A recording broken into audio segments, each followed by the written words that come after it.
నెల్లూరులో సిపిఎం నేత హత్య కేసులో ప్రధాన నిందితురాలు గంజాయి మాఫియా లీడర్ కామాక్షికి చెందిన 5 ఏళ్లను స్థానికులు నేలమట్టం చేశారు. నేరస్తుల్ని పెంచి పోషించడంతో పాటు గంజాయి మాఫియా నడుపుతూ కామాక్షి తమను తీవ్ర ఇబ్బందులకు గురిచేసిందని స్థానికులు మండిపడ్డారు.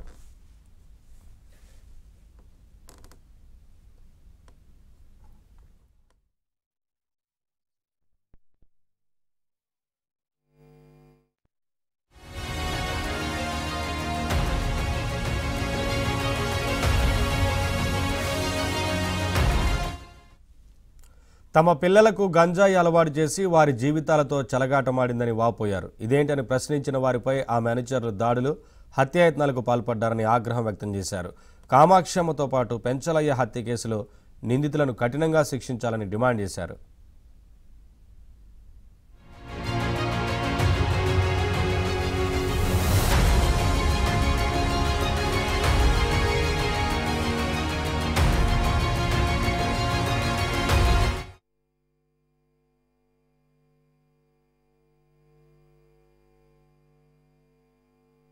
మహేష్ అందిస్తారు.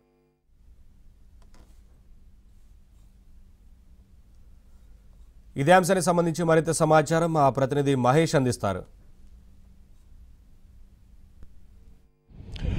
ఏపీ వ్యాప్తంగా నెల్లూరులో జరిగిన సిపిఎం నేత పెంచలయ్య హత్య కేసు పెద్ద కలకలమే సృష్టించింది. ప్రధానంగా చూస్తే ప్రధాన నిందితురాలు ఎవరైతే ఉన్నారో కామాక్షమ్మ, ఈమె ఒక లేడీ డాన్ మాఫియా గ్యాంగుల్ని నడుపుతూ వాళ్ళందరితో కూడా పెద్ద ఎత్తున నేర సామ్రాజ్యాన్ని నడుపుతున్నటువంటి పరిస్థితి. ఇక్కడ ఇది ఒక ఆర్డిటి కాలనీ. ఈ ఆర్డిటి కాలనీలో ఆమె కుటుంబ సభ్యులు, ఆమె తల్లి, అన్నదమ్ములు, ఇతర వాళ్ళంతా కూడా తలా ఒక ఇంట్లో ఉంటూ ఒక పెద్ద నేర సామ్రాజ్యాన్ని ఈ ఆర్డిటి కాలనీనే కేంద్రంగా చేసుకొని వాళ్ళు సాగించడం జరిగింది.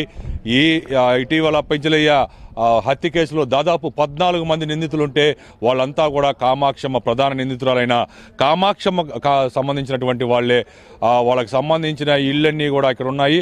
ప్రధానంగా వాళ్ళు కొన్నేళ్లుగా ఇక్కడే ఉంటూ స్థానికుల్ని తీవ్ర భయభ్రాంతులకు గురి చేస్తూ అందరినీ కూడా వాళ్ళ నేరాలకి పాల్పడే పరిస్థితి. మరోవైపు యువకులు ఎవరైతే ఉన్నారో వాళ్ళందరినీ కూడా గంజాయికి బానిసలు చేస్తూ వాళ్ళ చేత నేర సామ్రాజ్యాన్ని సృష్టించినటువంటి పరిస్థితి. కామాక్షమ్మ పైనే సస్పెక్టెడ్ షీట్తో పాటు దొంగతనాలు, హత్యాయత్నాలు ఇలాంటి కేసులు అనేకం ఉన్నాయి. ఆమె పైన సస్పెక్టెడ్ షీట్ కూడా ఉండటం జరిగింది. అలాగే మిగిలిన ఆమె మరిది, అలాగే అన్న తమ్ముళ్ళు ముగ్గురుంటే ముగ్గురు పైన కూడా సస్పెక్టెడ్ షీట్లు ఉన్నాయి. ఇలా కుటుంబ సభ్యులతో పాటు స్థానికంగా ఉన్న యువకుల్ని గంజాయికి బానిసలు చేసి ఆ తర్వాత ఆ గంజాయి కోసం వాళ్ళ చేత అనేకమైనటువంటి నేరాలకు పాల్పడుతున్నటువంటి పరిస్థితి. ఈ క్రమంలో ఎన్నో ఏళ్లగా ఆమె అరాచకాలను మౌనంగా భరిస్తూ వచ్చిన ఈ స్థానికులు, ఆర్డిటి స్థానికులు, అలాగే ఇక్కడ ఉన్నటువంటి సిపిఎం టీడీపీ శ్రేణులు వీళ్ళంతా కూడా ఒక్కసారిగా వాళ్ళలో ఆగ్రహావేశాలు పెళ్ళుబికాయి. దీంతో ఎప్పుడైతే ఆమెను అరెస్ట్ చేశారో వాళ్ళ ధైర్యం నిండింది.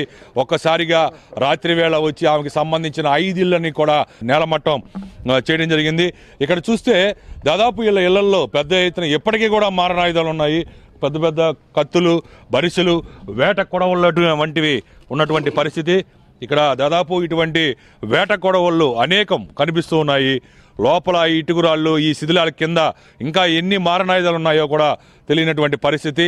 దీన్ని బట్టి మనం అర్థం చేసుకోవచ్చు ఈ నేర సామ్రాజ్యాన్ని ఎంతగా విస్తరించారో, ఎంత పెద్ద ఎత్తున ఈ గంజాయి మాఫియా చెలరేగిపోయిందో ఈ తలవారును చూస్తే అర్థమవుతుంది.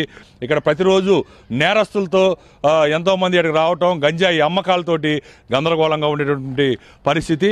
ఇక పైన ఈ కామాక్షమ్మ కానీ ఆమెకు సంబంధించిన వాళ్ళు కానీ ఎవరైనా ఇక్కడికి వస్తే సహించబోమని, ఇక్కడ రానివ్వమని చెప్పి వాళ్ళంతా కూడా గట్టిగా చెబుతున్నటువంటి పరిస్థితి. మొత్తం మీద ఈ కామాక్షమ్మ సంబంధించిన 5 ఇళ్లను కూడా కూలదోశారంటే వాళ్ళలో ఎంతగా ఈ ఆగ్రహవేశాల పెళ్ళుబికాయ చెప్పొచ్చు. ఎన్నో ఏళ్లగా యువతని గంజాయికి బానిసలు చేస్తూ వాళ్ళ ఆగడాలు సృష్టిస్తూ వాళ్ళ చేత నేరాలు చేపిస్తున్నటువంటి పరిస్థితి.